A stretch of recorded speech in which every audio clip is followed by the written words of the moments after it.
இன்னருமே வாடிக்கையாளர்களே, இன்னருமே நண்பர்களே, இன்னருமே தோழர்களே, வணக்கம் வணக்கம். உங்களுக்கு ஜீவன் எஜுகேஷன் ப்ரமோட்டர் உங்க ராஜசிங் எனர்ஜி பேசுறேன். இன்னருமே சொந்தங்களே, நம்ம எவ்வளவு சம்பாதிக்கிறோம், நம்ம எவ்வளவோ பிரயாசப்படுறோம், எவ்வளவு உழைக்கிறோம். ஆனா சம்பாதிக்கிற பணத்தை எல்லாம் நம்ம செலவு பண்ணிட்டு இருக்க கூடாது. நம்ம சம்பாதிக்கிறதுல ஒரு 100 ரூபாய் சம்பாதிச்சா அட்லீஸ்ட் ஒரு 5 ரூபாய் எடுத்து சேமிக்கணும். நம்ம சேமிப்பு தேவை, எல்லா ஒரு மனிதர்களுக்கும் சேமிப்பு தேவை. ஒரு எறும்பை பார்த்தா கூட அந்த எறும்பு கூட புத்திசாலித்தனமா சேமிக்கிற பழக்கத்தை உருவாக்குது. ஒரே நாள்ல நம்ம ஒரு பெரிய காரியத்தை சாதிக்க முடியாது. அதாவதுங்க, எனக்கு புருசுலி ரொம்ப ரொம்ப பிடிக்கும். காரணம் என்னன்னு கேட்டீங்கன்னா, அவர் கராத்தேல மிக புகழ் பெற்ற ஒரு மாவீரன். ஆனா அவர் அவரை குறிச்சு நான் கேள்விப்பட்டது என்னன்னு கேட்டீங்கன்னா, அவரு ஒரே ஒரு கிக்க அவர் 1000 டைம் பிராக்டிஸ் பண்ண வரான். அதுதான் அவருடைய ஒரு பெரிய சிறப்பு.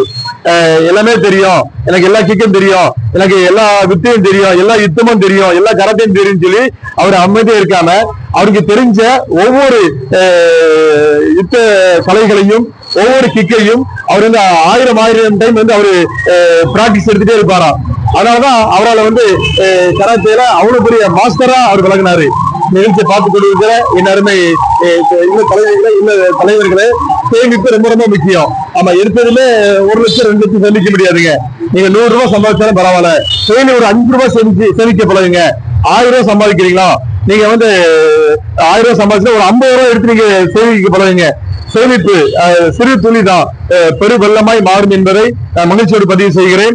சேமிப்பு இருந்தாதான் நம்ம சாதிக்க முடியும். சேமிப்பு இருந்தாதான் நம்ம நம்ம ஒரு சந்தோஷமா வாழ முடியும். சேமிப்பு இருந்தாதான் நம்ம மனம் எப்போதும் தைரியமா இருக்கும். அதனால எறும்பை பார்த்தா கூட எறும்பு கூட சேமிக்கிற பழக்கம் இருக்கு. எறும்பு ஒரு சின்ன ஒரு உயிரினமா இருந்தாலும் கூட அது கோடை காலத்துல சேமிச்சு வைக்குது. ஏன்னா மழை காலத்துல நம்மளால வெளியே வர முடியாதுங்கிறதுனால அது சேமிக்கிற பழக்கத்தை இந்த எறும்பு அருமையாக பழக்கப்படுத்துகிறது.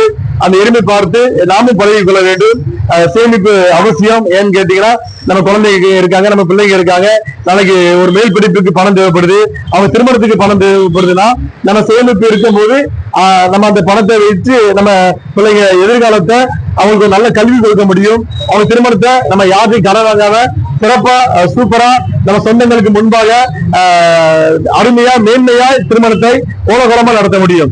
இதுக்கெல்லாம் என்ன தேவைன்னு கேட்டீங்கன்னா, சேமிப்பு தேவை. சேமிப்பு தேவை. நம்மகிட்ட இருக்கிற வருமானத்தை நம்ம சேமிக்கிற பழக்கம் நமக்கு தேவை, நம்ம பிள்ளைகளுக்கு தேவை.